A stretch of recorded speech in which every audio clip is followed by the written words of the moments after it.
Hey guys, how are you? It's JJ Stewart here. Just thought I'd do a quick video today, but first I am making my McCafe coffee so that my brain works, because it tends to not work when I don't drink coffee. Okay, today's video is going to be a short one. It's about a recurring problem that I have and some other writers have, especially when you're producing erotica. The big problem is not so much coming up with ideas. I mean, they just come to you and you jot them down, quick outlines. It's what to do when you're partway through a series or a novel and you're like, man, do I have too much story in here? Do I need more balance? Because people aren't buying erotica mainly for your amazing storytelling. They're not trying to find a great plot or, have a big emotional experience like they do reading, other genres. There's one purpose, mostly one purpose why people read dirty stories or erotica, and that is to live in that fantasy and fulfill that, desire in their lives. Because face it, the brain is the biggest erogenous zone we have. If your mind's not in it, you're not in the mood. So what erotica does is it tries to get you into that mood and help facilitate, sexual pleasure. I guess you could call it that. But what happens when you write a story and it just feels like there's too much story and there's not enough, whoopee? I don't know how else to call it. So what do you do when that happens? Oh, my coffee's ready. I know this because I'm doing my Dominating the Church Girl series right now, and as I'm editing the second book, I'm looking at it going, I think there's not enough sex in it. There's not enough, happening. It's just not. Just a second, you're going to hear a loud noise. It's my blender.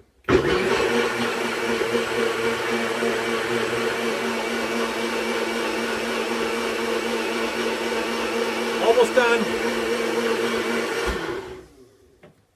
Yes. I add, on a side note, this is I'm on the keto diet right now. I don't know if you've noticed, but I've lost 45 pounds since the end of June.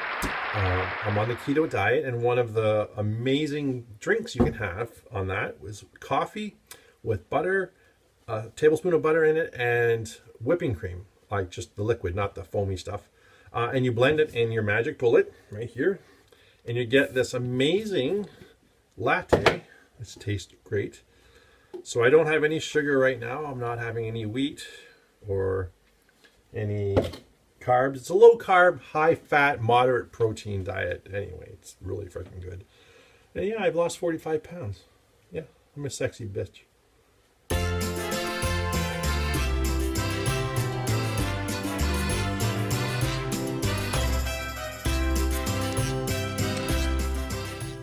You might not have noticed this, but one of my favorite places to sit is in the garage. Why? Because I don't smoke in my house, and I don't smoke in my car or in front of my kids. So it's a great place to come outside, to contemplate, to, mellow out, to relieve stress, to figure out how you're going to write that next scene. And a great place to do videos because, hey, it's a beautiful sunny day and we don't have too many left before winter comes. I just don't feel like sitting in the office right now at my desk filming, so, this feels more natural to me. Besides, I could have my coffee and a smoke while I'm chatting. So the problem, what happens when you're writing your erotica or series and you just, I don't want to say you don't feel the magic, but you just think, maybe I have too much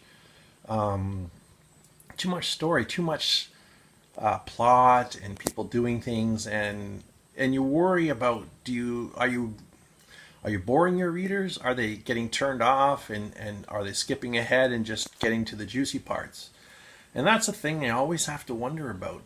I think it's a balance. Like you need to obviously have the sexy good time stuff in it, That's why they're reading it and not reading Agatha Christie. If you don't have any story, then they can't really get into it. If your characters are all two-dimensional and your situations are too contrived, not believable, then that can be a stumbling block too. So what do you do as an erotica writer to find that balance? And I think that comes down to the editing. I was just editing, like I said earlier, my second novel in the Church Girl series, and I'm just thinking there's too much story here. There's too much stuff between the scenes, between the sex scenes, and I'm wondering if I feel that it might be a little bit too much. Maybe I should cut some out and just shorten the story down, have more of the exciting parts instead of the transitions in between. Now, every novel is going to be different. Some are like, bang, bang, bang sex scenes, but I find that gets tiresome. You want to create that world for the reader, that magic, feeling of sort of realistic. I mean, it's fantasy, and hopefully the reader knows it's fantasy too. I mean, stuff like this doesn't happen in real life, but you want to paint a picture that makes it sort of believable and an enjoyable read. Maybe have some humor in it or some funny parts, but also, deliver what your customers are buying your books for. And I think this is why it's good when you're doing erotica, like any other genre.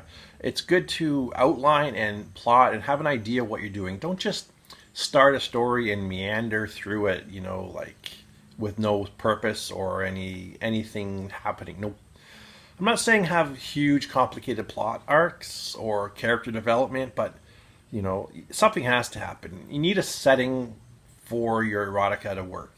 So you have to have some of that description of where they are, the time of day, maybe whatever's going on, to set the scenes. But you don't want to go overboard, like I think I might have a little bit. I mean, sure, some people might like it, but you want to make sure you deliver that kink that they're buying your book for. If it's a cheating housewife story, you don't want to just have one sex scene in it. You want to have, a couple. You want to give them bang for their buck, excuse the pun. And I think that comes down to editing. When you finish a rough draft, just get the story out. I mean, you've done your outline. You have an idea what you're doing. When you're finished it and you're rereading it, and you're running your grammar program and you're looking for spelling errors and smoothing out sentences, also look to see if you have too many words. Cut down unnecessary scenes, make your transitions crisp and clear, be precise with your words, and I think not so much filler. I hope you know what I mean, like filler as in just stuff going on in between. It might be interesting, but it's not really the reason why they're buying your books. So I think you want to keep your transitional scenes or in between scenes kind of short, direct, but not unbelievable. You want to have enough that you can set it up. That guy needs a muffler. Anyway, so you want to be able to set it up enough that it's believable and it works. But too much words, it's just, I don't know. I hope I'm making sense, because it's just something that I struggle with. It's like I love writing stories, I love telling stories, but I sometimes think I get too far in between the scenes, doing development or making interesting things happen that maybe aren't really necessary. So when you're writing your erotica, trim down those unnecessary scenes, keep it believable, but trim it down, use your plot outline. Like I know exactly how many scenes I want to have, how long my story should be, and right now I'm just chopping it down to make it flow better and to deliver what the reader wants, which is basically that particular kink that I'm writing about. And sometimes that means you might have to abandon one of your stories that you're working on. Maybe you get halfway through and you're just like, nah, this isn't working. If it's not working for me, it's not going to work for anyone else. If Earl the trucker doesn't like it, then, why are you writing it? Because no one's going to buy it. Or they'll buy it once and they won't buy anything else you ever write. So there are stories. I have a whole folder of miscellaneous rough start stories, which were where I get an idea and I'm like, oh, that would be so hot. And then I try to craft it, and later on I look at it and I'm like, I don't know. Might have to tweak it or change it or take that idea and build on it with a new story. So keep a folder of all your rough starts. Don't just delete it. Save it, use it for later. Maybe an idea will come. You can change it around a bit. So yeah, cut unnecessary words. Have a folder with all your rough starts. Don't be afraid to abandon a piece of work, partway through. Don't be afraid to end a series just because you had a 3-book series planned and book 1 sold 2 copies and that's it. Don't waste the time and effort to write volume 2 and volume 3 if volume 1's not selling. Maybe there's a reason. People see your cover, they don't like it, or they read your blurb and they're like, that's not really my thing. Don't waste that time and energy putting out books that no one reads. And I've done that. I've had books that I planned on having a series with, and I'm like, yeah, this is gonna be awesome. I'm gonna make tens of dollars, and I'm gonna be like, yeah. And then, after book 2, I'm like, why isn't anyone buying this? I think it's a good story, but maybe there's something I'm missing. So why spend a whole week writing the 3rd book, or the 3rd novella or the 3rd issue?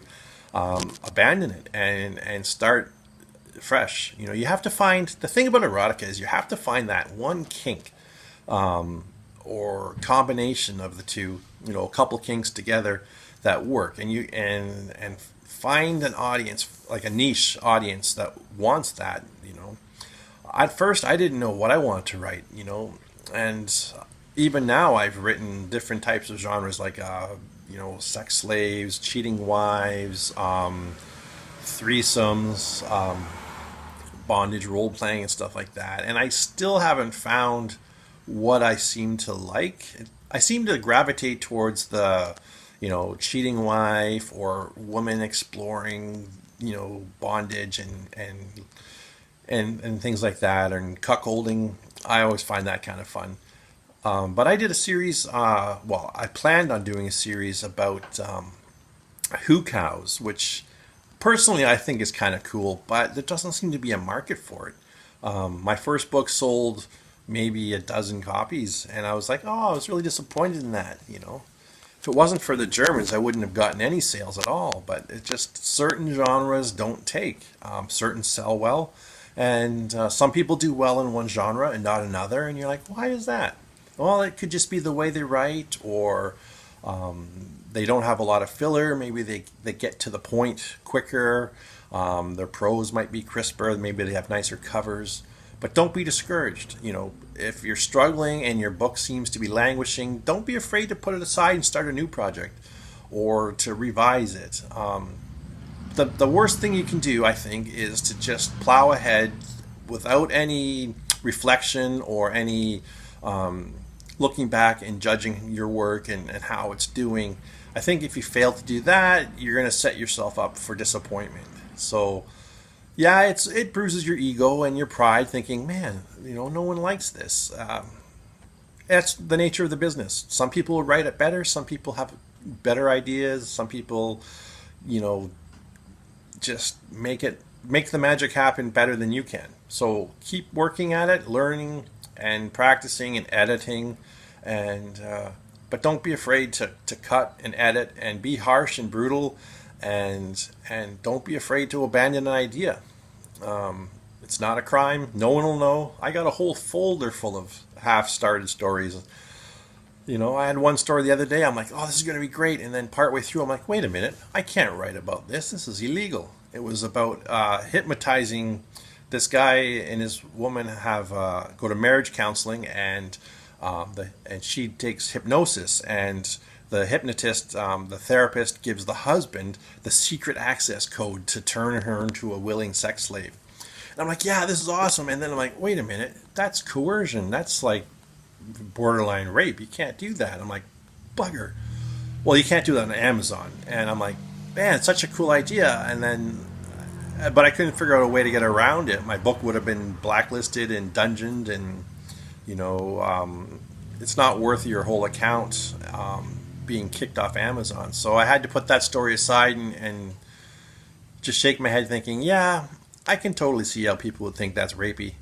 But anyway, swallow your pride and just go, oh, lesson learned, and move on.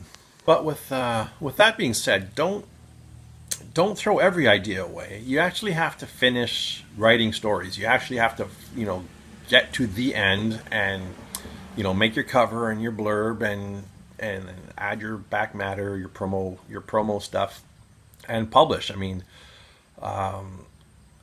yeah, I should be publishing twice a week, but I'm not because I'm working on longer novels, and it's hurting me because I want to write a real epic novel, not necessarily an erotica, and so it hurts my sales. But if I really buckle down, I should be publishing at least twice a week. Every 3 to 4 days, I should be putting out a 20,000 word story with a cover and a nice blurb and everything. And that's what you got to do, rinse and repeat. But what happens is you get caught up in doing other things like editing or working on a larger piece, and that's also a danger. But so yeah, edit, have an outline. Don't be afraid to discard ideas. Don't be afraid to move on to a new story and leave your old one behind. But with that being said, you still have to publish. I mean, there's no other way around it. No one's going to do it for you. You got to do it yourself. You got to hustle. You got to be motivated and disciplined, and that takes time. But make a story that works for you, and if it turns you on, chances are it's going to turn someone else on too. So I use that as my barometer. When I'm reading a story or I finished writing it and I'm editing it, if it doesn't work for me, then something's wrong. I need to rework it or discard it or add more to it or take more away. Whatever gets that product out. And you want to maintain good quality. You want to maintain professional level of editing, to the best of your abilities. I mean, I probably make mistakes. Is that my phone? Oh crap, it's my phone. That's probably telemarketers. Screw them. So anyway, that's my video for today. Just sitting there in the middle of editing going, man, I haven't done a video for a while. Man, I haven't published for a while. Man, all I seem to do is work on this stuff. So I thought I'd share some of my frustrations and some of the concerns I have as an erotica writer, and maybe help you guys too. Not to give up hope, but to give you some pointers and tips along the way. So hope that helps. Catch you later. Bye-bye.